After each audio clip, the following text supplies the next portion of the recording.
안녕하세요. 가성비월드입니다. 오늘은 중국의 전기자전거 이야기를 하려 합니다. 특히 오늘은 그냥 일반적인 소개가 아니라 작은 무명의 전기자전거 회사를 통해 이야기를 풀어보려 합니다. 유원이라는 중국 발음으로는 요우유엔으로 불리는 회사인데요. 이 회사를 소개하는 이유는 널리 알려진 브랜드를 만들었다던가 품질이 탁월해서가 아닙니다. 세계 전기자전거 시장을 휩쓸고 있는 중국산 전기자전거의 경쟁력의 원천을 전형적으로 보여주고 있다고 판단되기 때문입니다. 중국산 전기자전거 경쟁력의 특징은 탁월하진 않지만 양호한 품질과 엄청나게 저렴한 가격, 그리고 엄청난 생산량이라고 할 수 있습니다. 이게 어떻게 가능한지 유원 전기자전거 사례를 통해 보시죠. 소개하는 순서는 회사계요. 두 번째는 이 회사의 경쟁력과 그 원천, 세 번째는 중국 전기자전거 산업의 성과, 네 번째는 우리 전기자전거 시장에 주는 충격, 마지막 다섯 번째는 종합평가입니다. 첫 번째로 회사를 개략적으로 소개하겠습니다. 이 회사의 정확한 이름은 리니 유이엔과 기유한 공사입니다. 지도에서 보는 것처럼 산둥성 리니시에 위치하고 있습니다. 잘 알려진 대로 산둥성은 한국과 황해, 바다를 사이에 두고 대면하는 곳으로 산둥반도 지역을 중심으로 경제 발전 수준이 높은 곳입니다. 하지만 산둥성의 내륙에 있는 리니시는 발전이 뒤처지는 곳입니다. 그러면서도 인구 규모는 엄청나게 큽니다. 지급시에 불과하지만 인구가 1천만 명이 넘습니다. 경기도에 버금가는 인구입니다. 하지만 리니시는 나름 독특한 스토리를 담고 있는 곳이기도 합니다. 낙후된 상황에서도 국방의 이유라는 모토 아래 소상품 시장이 적극 육성되고 있던 곳이고 실제 상당한 입지를 구축하고 있습니다. 또 리니시는 최근에 중국 화북 지역 최대의 전기자전거 생산 지역 중 하나로 떠오른 곳입니다. 그 배경에는 물론 소상품 시장을 가능케 해준 리니시의 교통물류 여건이 있었고요. 낙후된 지역이었기에 오히려 저렴한 노동력을 활용할 수 있었기 때문이었습니다. 낙후된 지역 경제가 개혁 개방에 따른 고속성장 40년이 지나자 오히려 중국 내 후발 성장의 기반이 된 거죠. 실제로 리니시 개발구와 교외 지역 공장에 가보면 직원 대부분이 젊은 토박이들입니다. 이제 유원으로 이야기를 좁혀보겠습니다. 이 회사는 리니시 동남쪽 하동구의 교외인 탕어진 보현촌에서 토박이 형제들이 그 전부터 쌓아온 자전거 부품 제조 경험을 바탕으로 2018년에 설립했습니다. 현재 직원 수는 500여 명이라고 합니다. 생산 제품과 관련하여 이 회사의 자체 소개 자료에서는 자전거 프레임으로부터 플라스틱 부품 및 기타 예비 부품에 이르기까지 완전한 생산 라인을 가지고 있다고 밝히고 있습니다. 실제로는 프레임, 모터, 휠, 컨트롤러, 쇼버 등 주요 부품은 직접 생산하지 않고 주변 협력회사에서 공급받고 있습니다. 중요한 건 배터리, 모터 등 진짜 핵심 고기술 품목을 제외하고 주요 부품 공장이 모두 최종 조립 공장 주변에 포진해 있다는 것입니다. 영상에 보는 것처럼 유원 전기자전거 조립 공장에서 가까운 곳에 수많은 대형 부품 공장들이 위치해 있고 논두렁 사이에 어떻게 이렇게 큰 공장들이 있을까 의문이 들 정도로 엄청난 규모의 공장들이 건설 중에 있습니다. 이 회사의 주요 제품은 이륜 전기자전거, 전기 3륜차, 어린이 자전거 등입니다. 중국의 도매 즉 B2B BEV 플랫폼인 1688.com에는 수많은 유원 제품이 판매되고 있습니다. 또 동남아시아, 중동, 북미, 남미 및 기타 국가에 수출되고 있다고 합니다. 실제로 이 회사의 전시관에는 수십 종의 생산품이 진열되어 있고 주문받아 생산한 제품의 샘플도 진열되어 있습니다. 이 회사는 유원이라는 독자 브랜드 제품도 판매하지만 주력은 오히려 주문 생산 즉 OEM 생산입니다. 회사의 소개 자료에서는 납품할 수 있는 충분한 완제품이 있으며 샘플 주문을 하면 즉시 보내줄 수 있다고 밝히고 있습니다. 40피트 컨테이너 1개 분량의 자전거를 주문 생산할 경우 계약금을 받은 후 영업일 기준 약 710일 정도 만에 납품해줄 수 있다고 합니다. 물론 주문 자상표 부탁 생산 주문 OEM도 받고 있고 주문자가 자전거에 주문자의 로고를 만들고 싶다고 기꺼이 서비스를 제공하겠다고 합니다.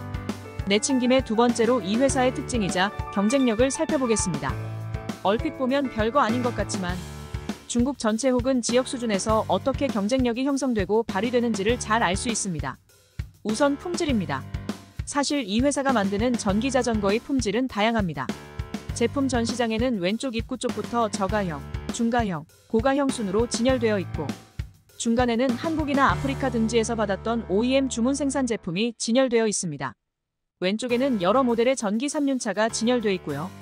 한마디로 형편없는 제품 혹은 품질 좋은 제품 한 가지만 생산하는 게 아니라 주문자의 요구나 단가에 따라 다양하게 맞춰줄 수 있다는 겁니다. 여기서 중요한 건 오히려 가격 수준에 맞게 원가 조정을 하며 어떤 제품이라도 만들 수 있다는 것이고 이 과정에서 최소 한도의 품질은 보장해준다는 거지요. 어떤 점에서 이 회사의 전기자전거 제품은 품질 수준 자체가 아니라 요구 수준에 따라 다양하게 제공될 수 있는 것입니다. 다음으로 연구개발입니다. 직원 가운데 연구개발 담당 직원은 얼마나 되나요? 라는 질문에 이 회사의 총경리는 거의 없습니다. 그건 중요하지 않습니다. 라고 간단하게 대답했습니다. 총경리는 그 이후로 우리가 생산하는 제품은 모두 신국제 표준 전기자전거로서 야디, 피닉스, 포에버, 루이엔 등 중국 내 유명 회사들이 만든 제품과 같은 거라 연구개발할 필요가 없기 때문입니다. 라고 대답합니다. 중국에서 이미 검증된 디자인이 차고 넘치는데 굳이 새로 연구개발하기보다는 샘플 가져다가 그대로 만들면 된다는 뜻입니다. 정확히 말하면 모방 혹은 유사품을 만들어서 팔아도 충분하다는 뜻인 거지요. 좀 당황스러운 답변이기는 합니다. 그런데 생각을 바꿔보면 비즈니스 윤리상 문제가 있지만 다른 한편으로는 중국 제조업의 경쟁력의 원천이 무엇인가를 시사해주는 답변이라 볼 수도 있을 것 같아요. 이런 전략 아닌 전략과 회사 지도부의 태도에 감춰져 있는 무서운 사실은 과거 수년 전에는 상하이, 장수성, 저장성 등 선진 연해 지역에서 일어났던 생산 활동이 이제 리니시나 주변 허베이성 등 다소 낙후된 지역으로 이동해가며 제조업 경쟁력이 유지되고 심지어 혁신 아닌 혁신이 연장되고 있다는 사실입니다. 또 이 후발 기업의 제품은 엄청나게 저렴합니다. 세 번째로 생산 비용입니다. 낙후된 산동성 내륙 지역인 리니시의 외곽에 있는 공장 직원들은 거의 전부 현지인들입니다. 이들은 모두 2030대의 젊은 노동자들이고 그 지역의 토박이로 공장 주변에 거주하며 임금은 산동성 내 발달 지역이나 텐진, 상하이, 장수성 등 타성 발달 지역보다 훨씬 저렴합니다. 총경리는 텐진에 있는 유명 전기자전거 업체가 코로나 유행으로 대도시 내 생산 활동이 어려움에 처하고 대도시 임금 등 생산 비용이 높아지자 자기네 회사의 전기자전거 일부 제품을 주문 생산해 가기도 했다고 말합니다. 나라가 크다 보니 한 나라 안에 각각 엄청난 규모의 지방경제 클러스터가 있고 먼저 발전한 지역에서 덜 발전한 지역으로 생산 방식이 옮겨다니면서 중국 전체로는 제조 경쟁력이 유지되고 있는 거죠. 게다가 중국이라는 거대한 국가 안에 배터리부터 모터, 본체, 기타 여러 부품의 공급망이 완벽하게 갖춰져 있습니다. 놀랍네요. 네 번째로 물류 및 마케팅입니다. 리니시는 산동성 내륙에 있는 낙후 지역이지만 세계 최대의 소상품 시장인 저장성 이유시를 이어받아 북방의 이유 전략을 추진하고 있는 곳입니다. 리니시의 농촌에는 유원의 공장과 본사가 있지만 총경리는 리니시 내 유명 호텔에 사무실을 차려놓고 바이어를 응대합니다. 개혁 개방 초기 광동성이나 강소성에서 나타났던 농촌 공장, 도시, 사무실의 21세기 최신 버전이라 할 수 있겠네요. 리니시는 중국의 간선 고속도로와 고속철도가 교차되는 교통의 중심이자 칭다오, 르자오 레닌강 등 대형 항구에서 100km나 200km밖에 떨어지지 않아 물류 여건이 매우 양호합니다. 유원 전기자전거는 또한 300여 개에 이르는 리니시 내 다른 전기자전거 제조업체들처럼 중국이 강력한 경쟁력을 발휘하고 있는 전자상거래 플랫폼 타오바오와 1688.com을 적극 활용하기도 합니다. 종합하면 성숙기에 접어든 중국 전기자전거 산업의 발전 수준, 임금 등 생산 비용 압력을 줄여줄 리니 지역의 낙후성, 양호한 물류 여건, 전자상거래의 발전 등에 힘입어 유원 전기자전거는 설립된 지 얼마 안 됐는데도 매우 빠른 발전을 보이고 있었습니다. 여러 정황으로 보아 이러한 고속 발전은 300여 개에 이르는 리니시 지역, 다른 전기자전거 업체들도 비슷한 상황이었습니다.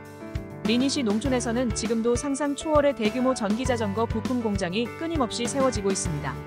중국이 최대 전기자전거 수출국으로 떠오른 데는 피닉스, 야디 등 글로벌 브랜드뿐 아니라 수천 개의 유원 같은 내륙에 있는 중소후발업체들과 협력업체들의 고군분투가 자리 잡고 있음을 부인할 수 없습니다. 2023년 중국의 전기자전거 수출액은 45.6억 달러나 됩니다. 전체 WTO 가입국 총 수출의 34.3%에 해당합니다. 2017년 전기자전거가 이 세상에 처음 나왔을 때보다는 비중이 다소 줄었지만 여전히 절반 가까운 비중입니다. 그럼 우리나라는 중국에서 얼마나 많은 전기자전거를 수입해 올까요? 2023년 현재 우리나라의 중국 전기자전거 수입액은 1억 5천만 달러입니다. 전체 전기자전거 수입액의 86.8%에 해당하는 금액입니다. 우리나라가 수입하는 전기자전거는 거의 전부가 중국산이라고 해도 틀린 말이 아니네요. 국내 자전거 제조가 없어진 지 오래라는 사실은 이미 널리 알려진 사실이고요. 오늘 유원 전기자전거를 통해서 중국의 전기자전거 산업이 최근 어떻게 변화 발전하고 있는지, 경쟁력의 원천이 무엇인지, 도대체 믿을만한 건지 등에 대해 살펴보았습니다. 세계 시장을 압도하는 중국산 전기자전거, 우리 소비자에게 이로울까 해로울까? 우리 제조업체에게는 대응 방법이 없는 걸까? 앞으로 두고두고 지켜보면서 고민할 일입니다. 구독과 좋아요를 눌러주시면 가성비월드는 더욱 힘을 낼 것입니다. 감사합니다.